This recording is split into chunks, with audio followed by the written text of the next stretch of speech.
Thưa quý vị và các bạn, theo thông tin từ người dân, khoảng 16 giờ chiều qua, ngày 19 tháng 8, những người dân tại đội 18, xã Thanh Hưng, huyện Điện Biên bất ngờ phát hiện ra nước trong dòng suối Nậm Khánh chuyển thành màu đỏ. Sự việc đã khiến nhiều người dân hoang mang lo lắng vì chưa từng chứng kiến cảnh tượng như vậy bao giờ.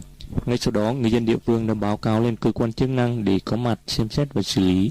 Trao đổi với phóng viên, ông Phạm Văn Bát, Phó Chủ tịch Ban Nhân dân huyện Điện Biên, tỉnh Điện Biên cho biết, sau khi nhận được thông tin sự việc, lãnh đạo huyện đã chỉ đạo các lực lượng chức năng gồm công an huyện, phòng tài nguyên và môi trường và các cơ quan chuyên môn phối hợp với xã Thanh Hưng để xác minh, làm rõ nguyên nhân.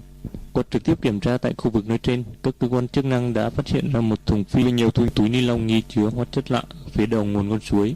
Nước suối từ khu vực này trở về phía hạ nguồn đều chuyển sang màu đỏ như màu máu. Cách đó khoảng 50 mét là một nhà máy giấy cũ. Thời gian gần đây do xây dựng mới nên nhà máy đã thuê lao công đến dọn dẹp. Trong quá trình vệ sinh, những người này đã vứt rác xuống suối thay vì bỏ đúng nơi quy định. Bước đầu họ cũng đã thừa nhận việc xả rác xuống đầu nguồn con suối. Ngay trong chiều qua, các lực lượng chức năng đã tiến hành lấy mẫu để giám định, xác định thành phần trong thùng phi đó. Trong ngày, cơ quan chức năng cũng đã tiến hành xử lý, di chuyển thùng phi kể trên ra khỏi dòng suối để đảm bảo an toàn ổn định tinh thần cho người dân.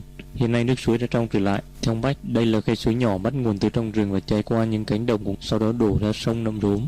Việc xác định thành phần trong nguồn nước có độc hay không, cơ quan chức năng đã điều tra làm rõ.